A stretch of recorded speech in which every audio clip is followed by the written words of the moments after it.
Welcome to the 2-Month Review, the weekly podcast brought to you by Open Letter and 3%, in which we take a book, break it down, section by section, bit by bit, talk about it, analyze it, have fun, make jokes. We are now in season 12, and this season is going to be different than the ones in the past because instead of doing one long book, we're going to do 3 shorter books. The first of which is Cars on Fire by Mónica Ramón Ríos, and that's what we'll be talking about today. The first section of it anyways, that is called Obituary, and that covers the first 62 pages or so. I'm Chad Post from Open Letter Books, joined as always by Brian Wood, author of Joytime Killbox. Hi, Chad. Thank you for having me on for season 12. I'm glad to be here, and I'm excited, and I cannot wait to talk about these books. I am so excited. I'm really happy to be here. And we're joined by Cristina Rodriguez from Deep Vellum today as well. How are you doing, Cristina? Good. Thanks for inviting me. Are you equally thrilled to be on season 12? So thrilled. So thrilled. This is the first. I've never done this before. You've never asked me, so I'm excited that it's this book. I know.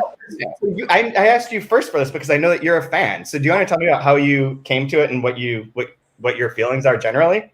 So Anthony had given me this book a long time ago, and it was on my list because I'm actually Robin Meyers. I'm a big fan of Robin Meyers' translations, so that's kind of what, yes, this will eventually be read. But then I didn't read it until maybe a month or so ago because, maybe 2 months ago, before quarantine, because I sold it to 2 friends, and they read it, and they were texting me, telling me that it needed to be moved up on my list. And so that's how it came up. And I was actually just texting a friend today about it because she just finished it and she wanted to talk about it. So. Oh, excellent. Good timing. Excellent. Well, we'll get into some of these stories and some of the general things. But first, do you want to talk for a minute about how things are going at Deep Vellum and various things? I mean, it used to be, how are you making it through the pandemic? And now it's how are you rioting against the police? Yeah, how are you trying to avoid that? How are you avoiding bullet? We're still closed, and then we're in talks of reopening and doing some kind of scheduled appointments with people because our neighborhood is very tourist heavy, and it's where all the bars are, and people are just dying to get into any retail store. They don't actually want to shop or anything like that. They just want to hang out. Yeah. So a bunch of people constantly just knocking on the door when I'm shipping things. We have a sign that explains everything. They still want to come in. But then our protest started in downtown, which is very close to where the bookstore is in our neighborhood, and then it moved to Deep Vellum. And we are actually one of the few stores that did not get our windows smashed in. We're on Commerce Street, and our neighboring streets are Elm and our Main Street and Elm Street, and both those streets are all boarded up because they every bar, every stop, store got their windows busted in, or a sneaker store got their entire store stolen. The entire store is gone.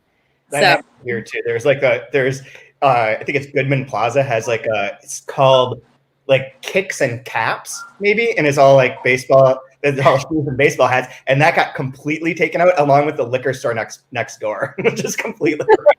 It's so random. I think they didn't touch the barbecue place because I think that's Texans sanctuary. They're we're gonna leave this barbecue restaurant alone, but the boat that's next to it got smashed, and all of the other restaurants. So we're still trying to find different ways to encourage people to give money to different funds. We have, I don't know, Texas is weird because it's really conservative. So I've already gotten some negative emails, and we'll see. Yeah, we'll see.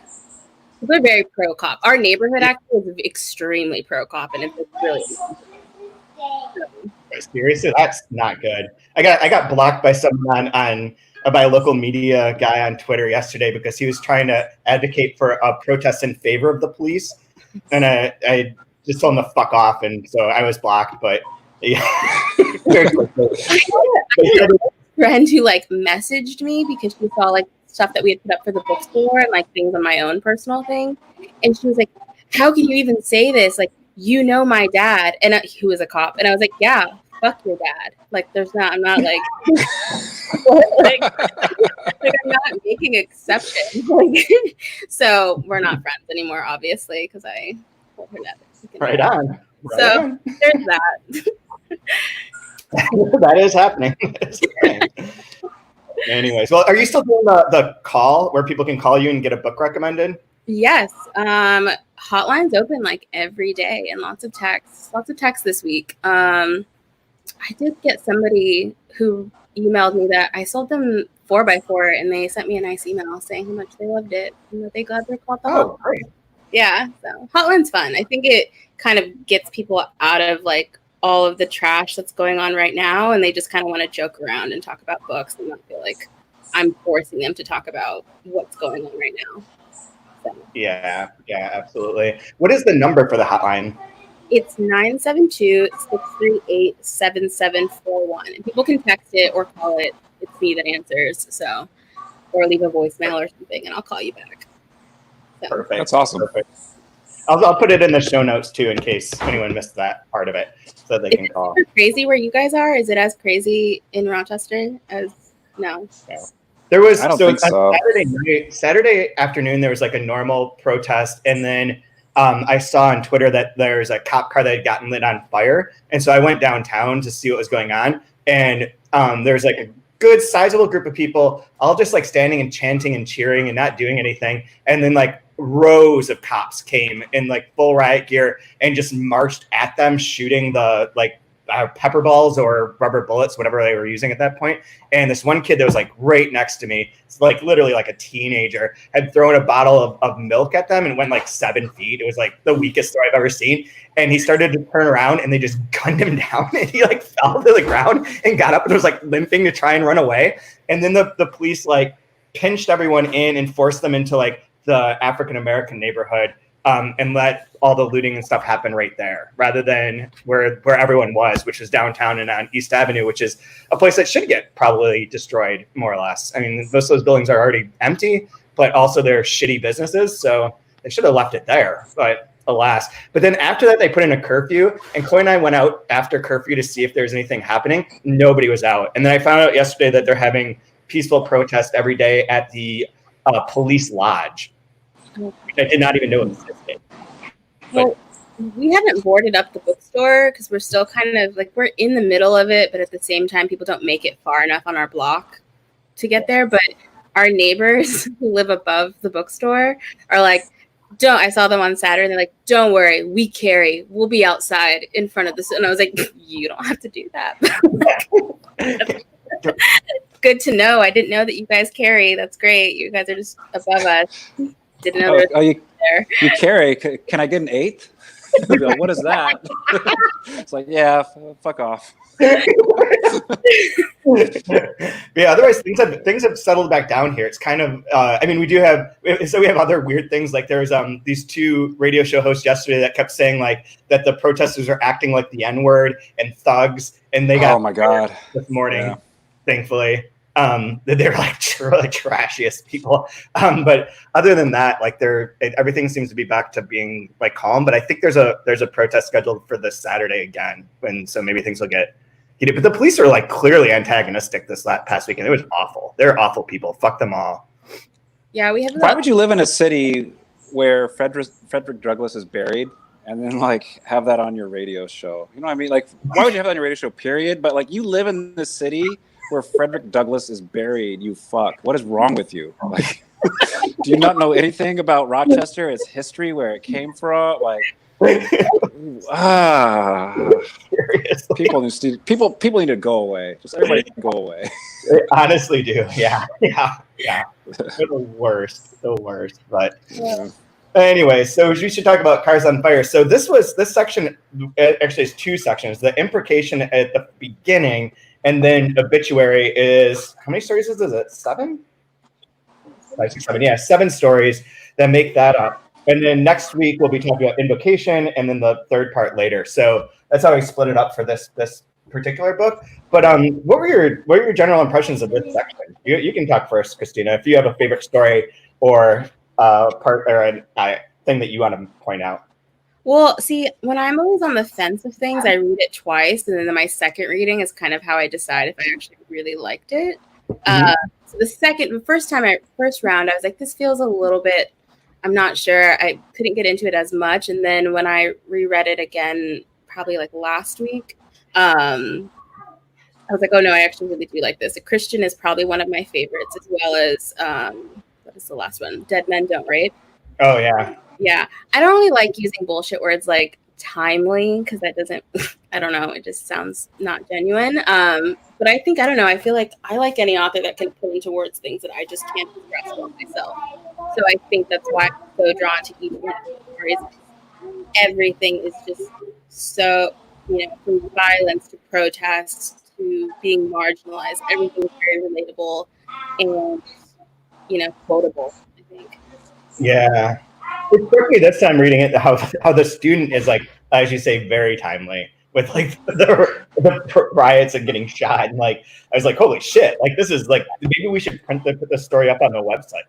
Yeah. Or even like, I think in the writer, it's just like, I think she has a quote that's like, tell me what it feels like to be alive. And I'm like, okay, that's a little too on the nose for me right now. Yeah, right there. What did you think, Brian, generally?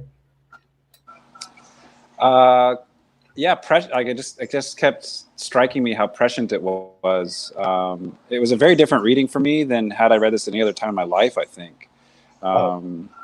It just felt very close, and I could identify with it more than I would have been able to had we not just had riots and just the outcry and the gathering for justice in a way that we haven't seen in a long time here.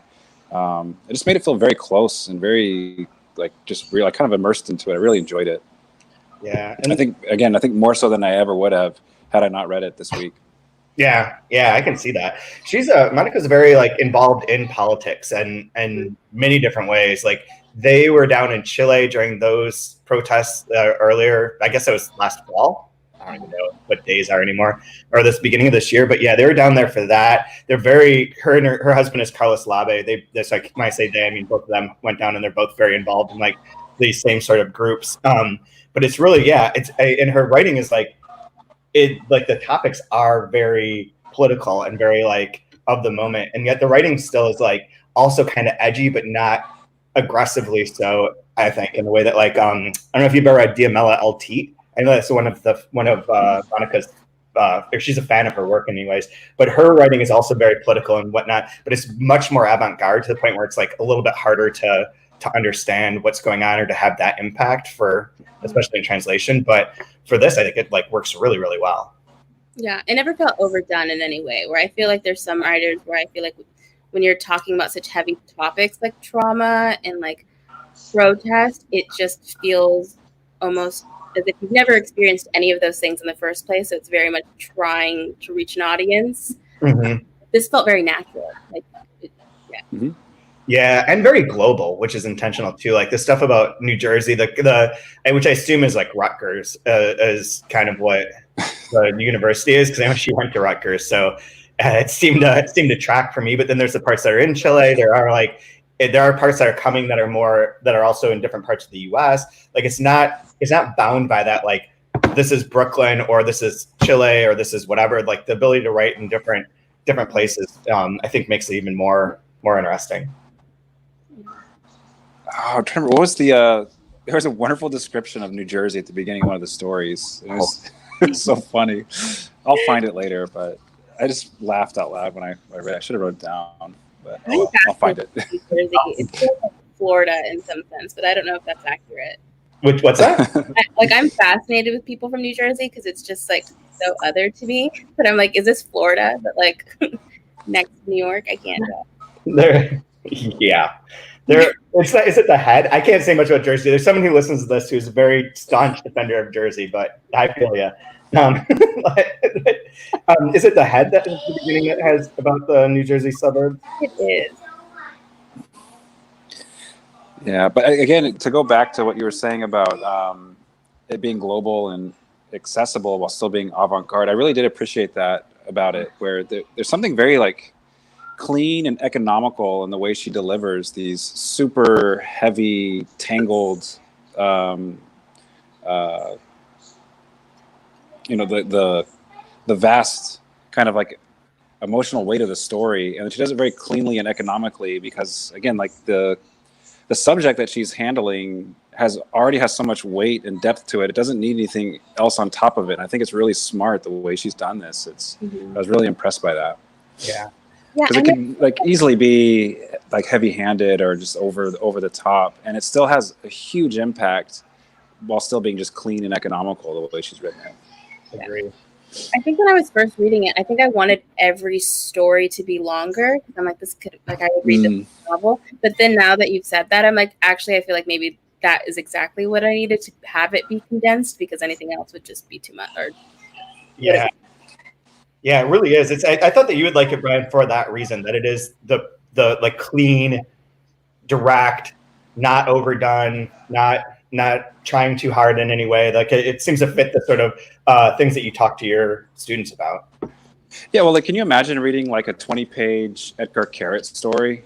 Be like, just give me like 3 or 4, I'm good to go. Right? Like it's just so, it's like, it's a great little, it packs a wonderful wallop. It's a nice punch in and out. And I think she does this so well with this first section, Obituary, because it's like everything is just like heavy shit, right? And just intense. But it's just the right amount of intensity. Like, I mean, it's like getting one of those fancy meals where it's loaded with flavor, but it's only like 3 bites, and then it's on to the next one. So you don't overdo it or whatever. Yeah. I mean, we have a decapitation in here, so yeah, there's already self-decapitation. Self-decapitation. That caught me off guard. I wasn't ready, and I had to reread that sentence like 3 times, and then again before we started this, just to make sure that I got that story right. Like, yeah. One thing I noticed in this that's weird is that at least for the first up through till the patient, and then maybe I lost the thread there, but the other stories all seem to relate to one another. Like there's like a connective tissue of like the writer. What was it? Okay, so the writer, you end it with the funeral. There's a funeral that starts on the next page for Christian.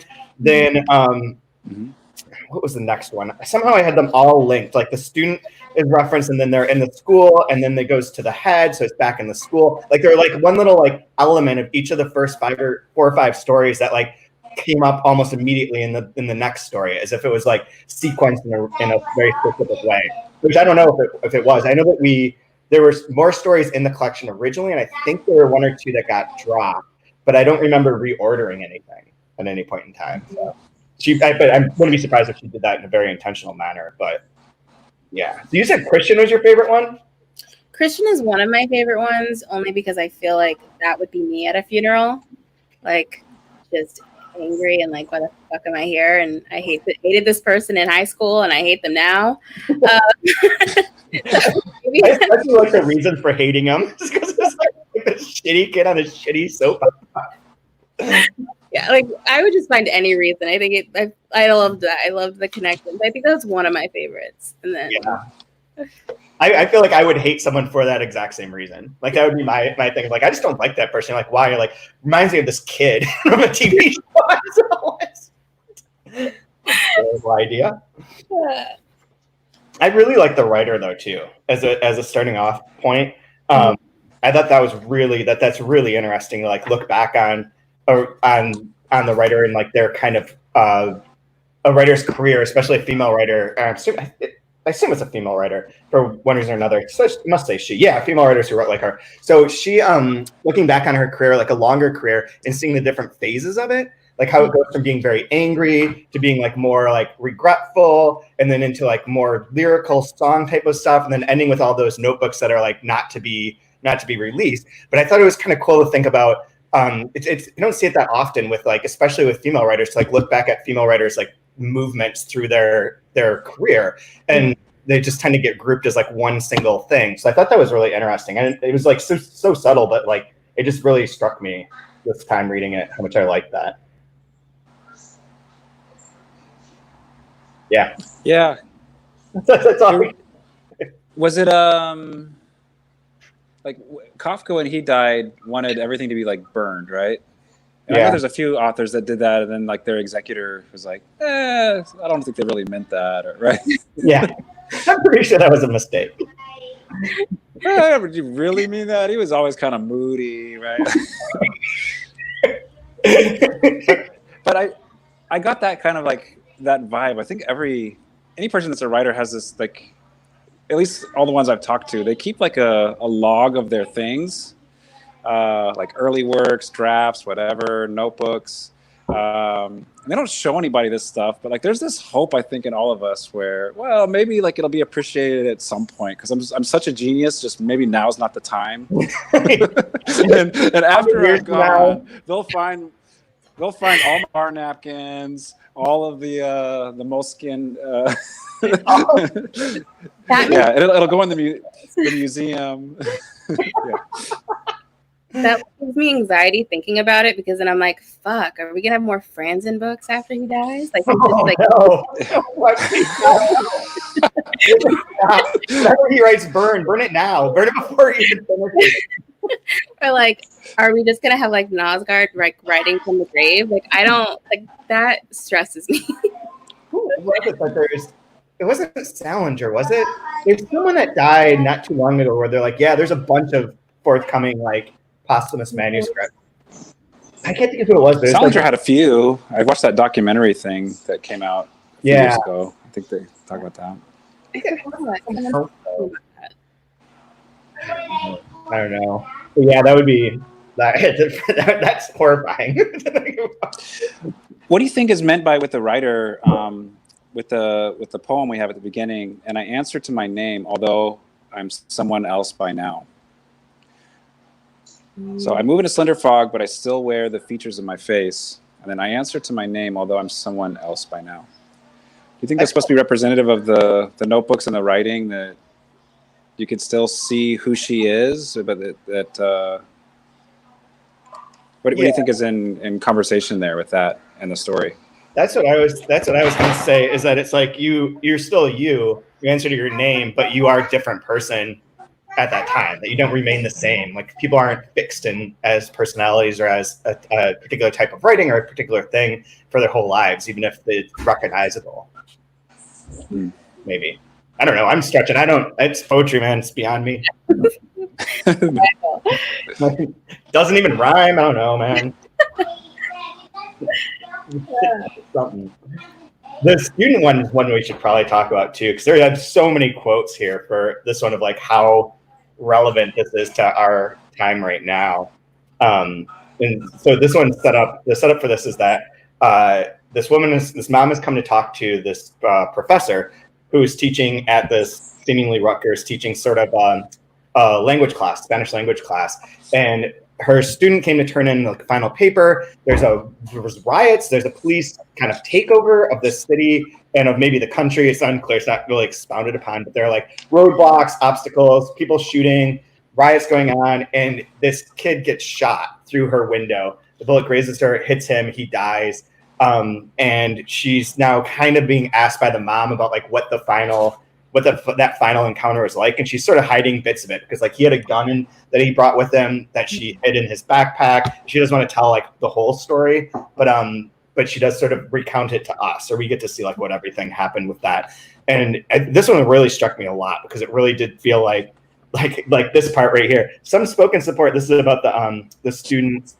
Some spoke in support of state laws that forbade immigrants from living and working in the area. They even supported militarization as a way to do away with the protests in the city. And I was like, oh boy, like we literally, like I read that after Trump's speech on Monday, and I was like, fuck, like this is very right on. But it gets at that like that divide too. Like I mean, most of my students are all very, very woke, but I can tell like at different points in time, there are ones on the university's campus that are definitely not.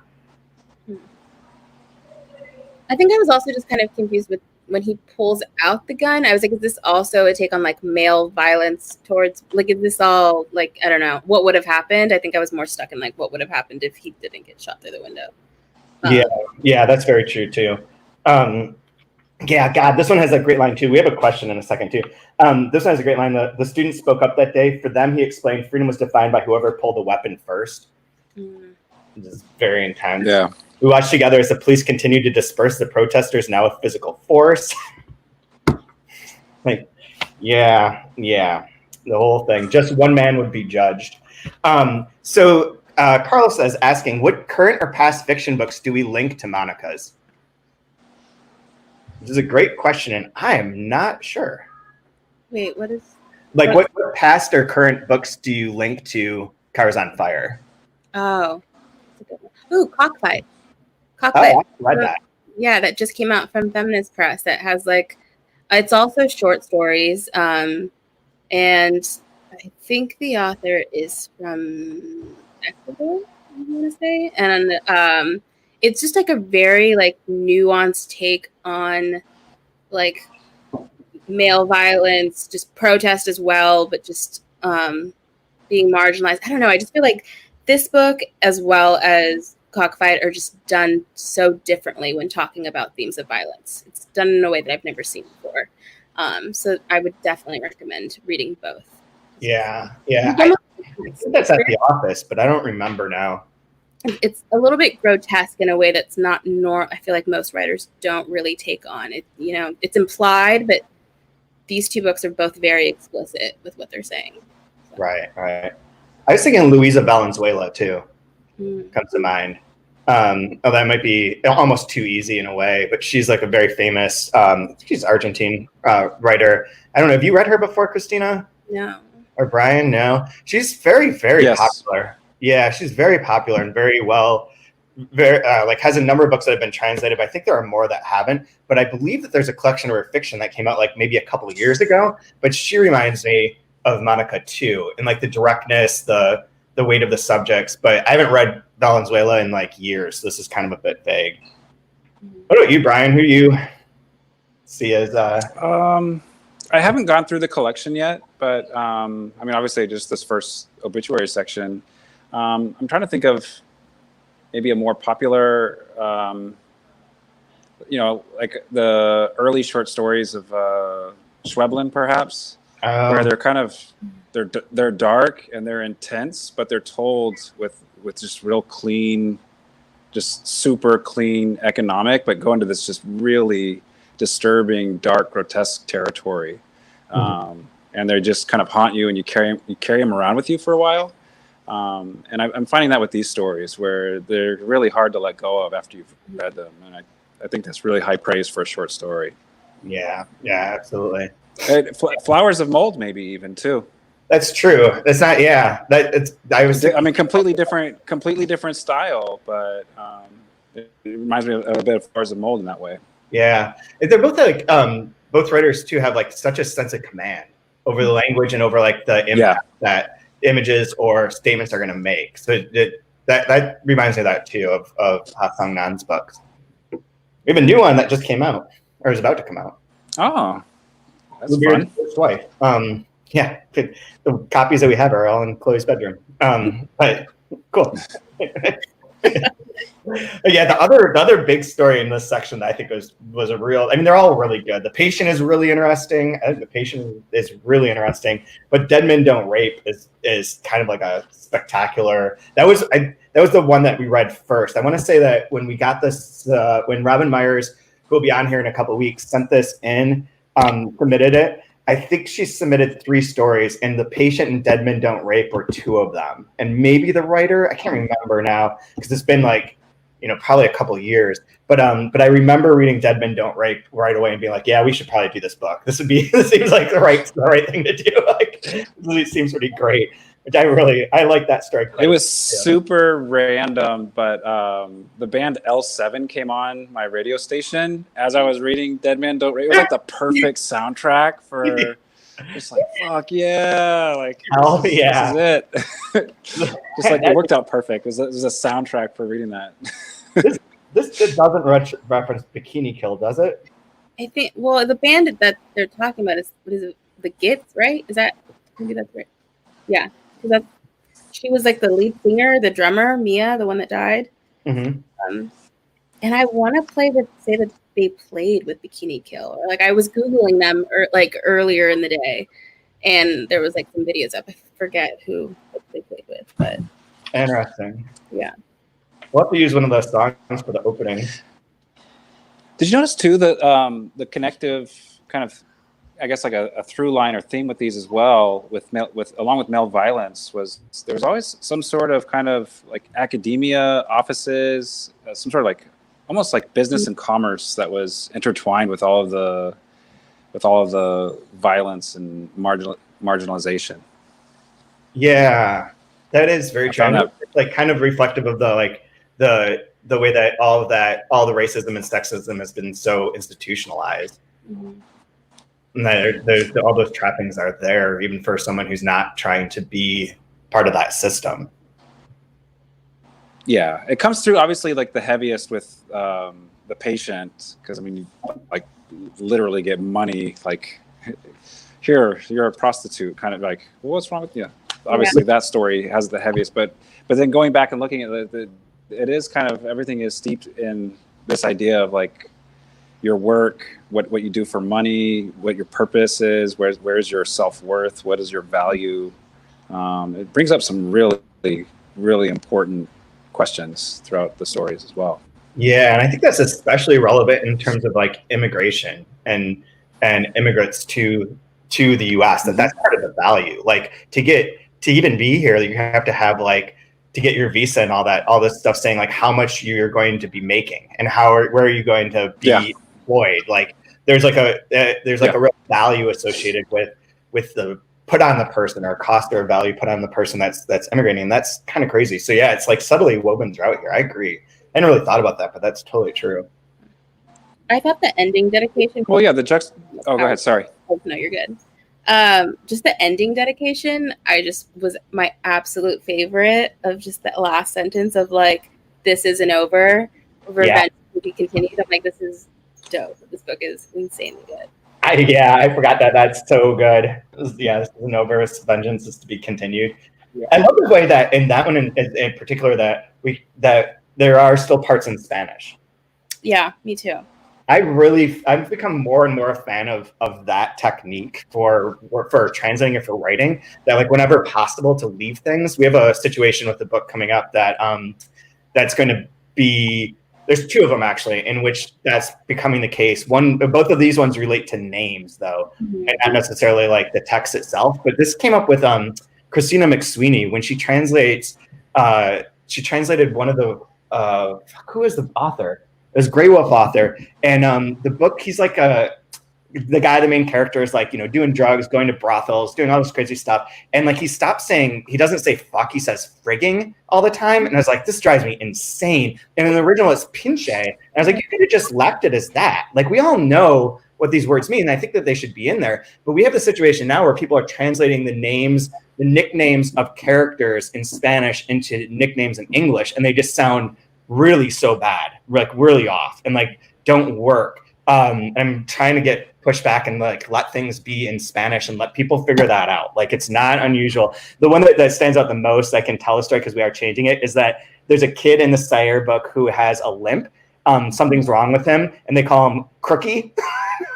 We're not calling a character Crookie. Has a limp. And it's like, no, it's a hard no. Well, see, at the same time, too, even when I read, like, if it was to be translated into English, it would just sound cheesy. It just wouldn't sound as powerful. But reading it in Spanish, I'm just like, oh shit, I'm a little scared. Like, I'm a little terrified. And then, I have a big thing. Like, I love when Spanish isn't italicized. I just think like really, really weird. So I thought it was seamless. So. Yeah. It's all comprehensible. It's not like you can't figure out those words. They're not, it's not like a bunch of false cognates or anything like that. Yeah, it is the Gits that they're talking about. So yeah, I'm gonna have to find one of their songs to use on the beginning of this week's podcast. Maybe all of them. Why not? Yeah, they have all of their all of their albums on Spotify. Right on. Yeah. I just steal all my stuff from YouTube, so. YouTube to MP3, thank you very much for sponsoring this podcast. Brought to you by songs legally. I don't think anyone even cares anymore. We got in trouble once though. The university's lawyer would be very upset if you heard me say any of that, because I used a picture of a mountain lion for this. Did I tell you guys a story? When we were doing the 2-month review for Ducks Newburyport, I used a picture of a mountain lion for one of the pictures on the website. You have to have like a big picture that's on there for like a week, and then it goes away essentially. But I used it for like that week for that episode, and it was from the AP and from USA Today. And USA Today reran a new story using their same old photograph. And when they did that, they saw that I had used it for the website and fined us. They fined us. They only fined us $50, but they said that they could have fined us up to like $500, and that we had to take it down. And so I got lectured by the university's lawyer about making sure that all songs and everything are like not copyrighted. It's just like, okay, sure, I'll keep on that right now. I wonder how they found you. That's a more work than. There's a program. There's a service you can use that like reverse image searches the internet for people who have used it without copyright. Okay. Did you already pay the fine? Yeah, I paid the fine. They made me pay it. like USA Today, first of all. It's not even a paper. I don't know. Did you miss the story? That person must go home from work just so sad with their life. How was work today? That was the same. I just hassled people all day that didn't really do anything that bad. I'm going to go warm my dinner up and then go sleep on the sofa. Good night. It could have been the complete opposite, though. He could have been stoked that, like, today's the day I got $50. Like, I found Apple actually listened to me once. I finally got one, guys. This is the day. Oh my God, the lawyer did tell me it that goes two ways. It's either they either go home sad, or it's the person that's like just like douchebag from college that like got another one and like racks it up, $50, baby, put it in the pile, like yeah, shooting guns at his office. Yeah, I got another one. What did you got? I got 5 today. Like like chewing gum really hardcore. Oh yes. It's one of the two. That's the person that works in that job. Absolutely. Yeah, I didn't get into the police force, but I can do this now. This is awesome. Just fucking people over. Got him. You throw milk at me, I'm gonna shoot you with a rubber bullet in the face. That's for spilling milk. We need to go back full circle to be like the kid threw milk at someone. Yeah. Rochester needs milk. Rochester, like what? Strawberry milk. Take this. Rochester needs to step its riot game up. Holy cow, dude, that is weak. For sure. It was all kids throwing milk. It was like it was crazy. It was a crazy thing to be in the middle of. There was a moment where I was actually like legitimately afraid, because I snuck around through this back way to kind of go outside of where the cops were trying to close everyone in. And when I came out this alley, this guy had one of the guns and he just trained it like right on me as I was walking. It's just like, fuck, like, chill out, buddy. I'm walking home. Did they tear gas anybody? Yeah. Oh yeah. There's a lot of tear gas. Shitloads of tear gas. Yeah. And the main things that they broke downtown were windows to a bank. And I was like, fuck, I wish I could have been here for that. Like, I would do anything to smash up a bank. Like, I hate banks. Like, I'm there for that. Well, they closed like 3 of our malls, like our multi-million-dollar malls, because they're like, oh, we're gonna definitely like these are gonna get broken into. Yep, that's where all the police force last night was out at the Greece Mall to protect the mall, which I feel should be illegal. I think that they should pass a law that you cannot protect a shopping mall, because fuck that. Like, deserve to get looted, and they're not even like, there's like, you're gonna get in there and get like a pretzel from Auntie Anne's and maybe like Ford and Taylor. Like, give me a break. Like, there's no stores. I would attend just for the soft pretzel. Like, I'll let everybody do their thing. I'm gonna be Auntie Anne's. Yeah. I would go through the water fountains where everyone throws their pennies and quarters and just gather shit up. Oh my God.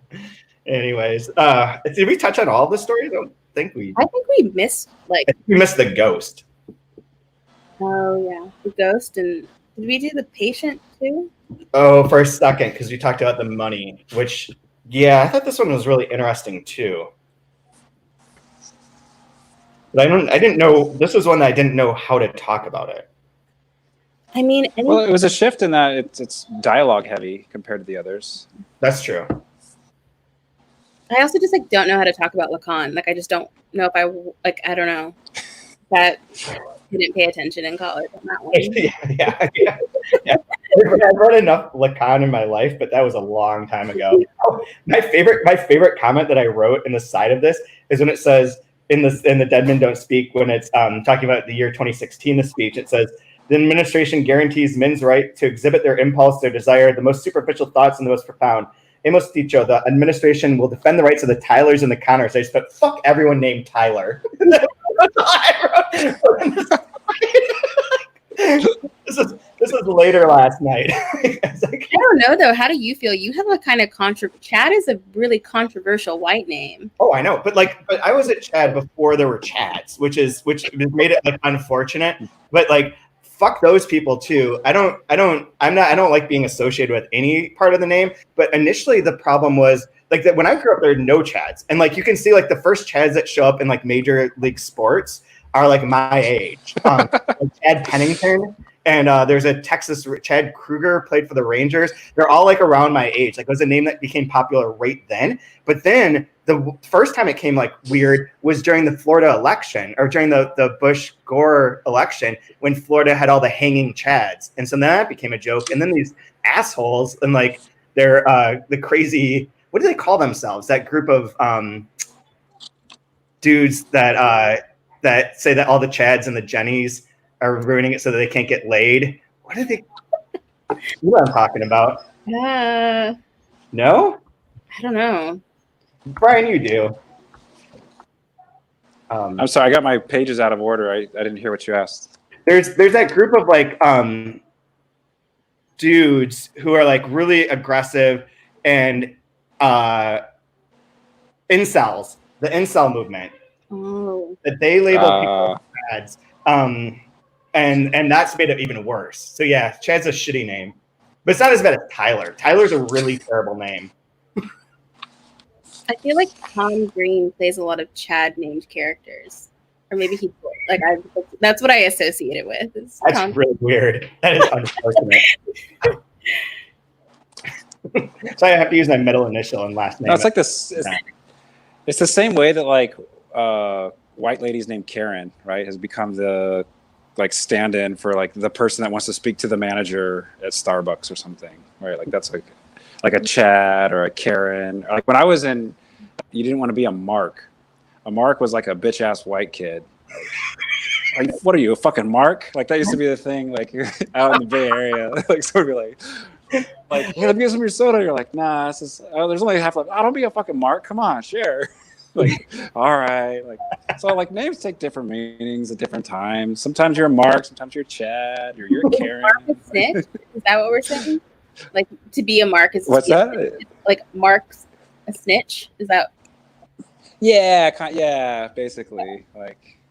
I'm always with it. Mark, get out of here. Karen stuff, but I believe that everyone who's incompetent is a Carol. Every Carol is everyone who just can't do things. They're office workers who can never fill out the forms correctly or whatever. They're all Carols. Although on the flip side of that, I've never met a white girl named Destiny who wouldn't fight you. That. There's that context to it. I think I know 5 Destinies that would definitely fuck me up if I messed with them. And they definitely have that. Yeah, and they're definitely dating a Chad.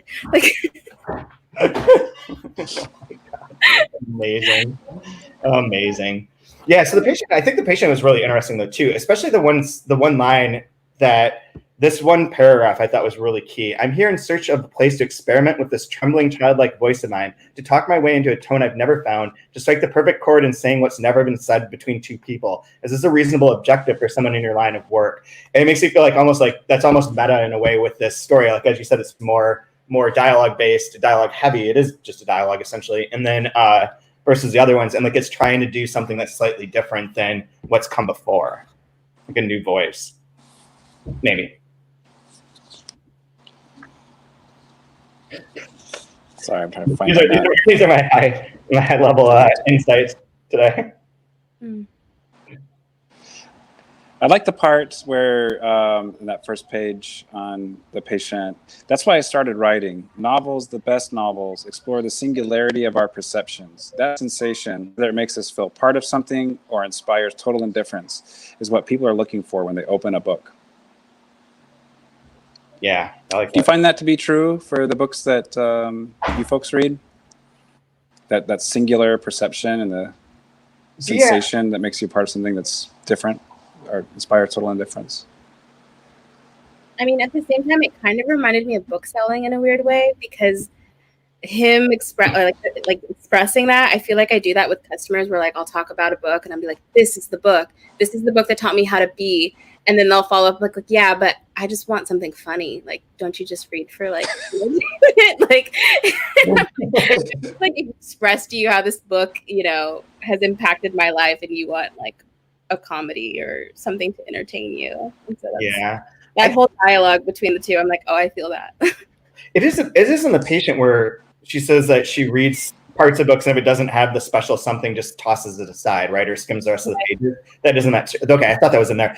That really struck me too. And like, I agree with this. Like, I think that that what you're saying, the singularity is kind of like the voice of things and like the structure of it working together, making something unique that compels me. What's funny with that statement and the thing about reading things and then passing through them is I just read that Dag Solstad book, Professor Anderson's Night. And in that, he complains as a professor that he's like been teaching Ibsen for like 30, 40 years. And he's like, I don't connect with this at all. It's just like, these books might have meant something a long time ago, but my students don't like get any thrill out of this. Nobody's like, ooh, this is life-changing reading Ibsen. He's like, maybe one or two, but then they write some shitty dissertation and like end up teaching Ibsen for 40 years. Like, this isn't good. And there's something, that book's kind of interesting, but there's something to this that that kind of works against that. Like, where like the Ibsen stuff and all that kind of idea of like books that are older and respected in that way are also very staid and like don't have emotional impact in the same way. This book feels very fresh and of the moment, partially because it is.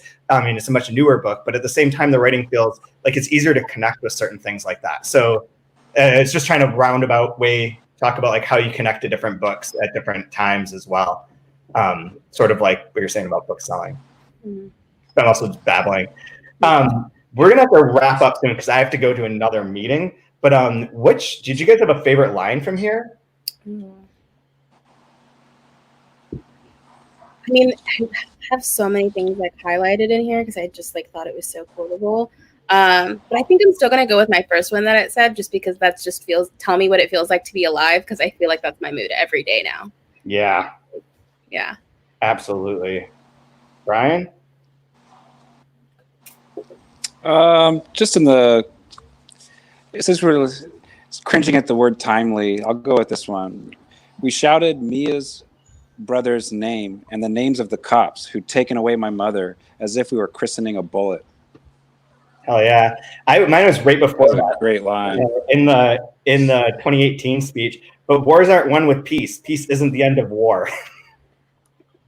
Which is very apropos too. It also reminded me of I finally caught up I watched Rick and Morty season 3, and the final episode has Rick and Morty in a fight with the president, because the president's like, you work for us, you have to do these things. And they're like, fuck you, we don't have to do anything. They're like, you're not even important, you don't even do anything, you're a civil servant. And the president's like, look, I go to peace summits all the time. And they're like, yeah, that really works, we're drowning in peace over here.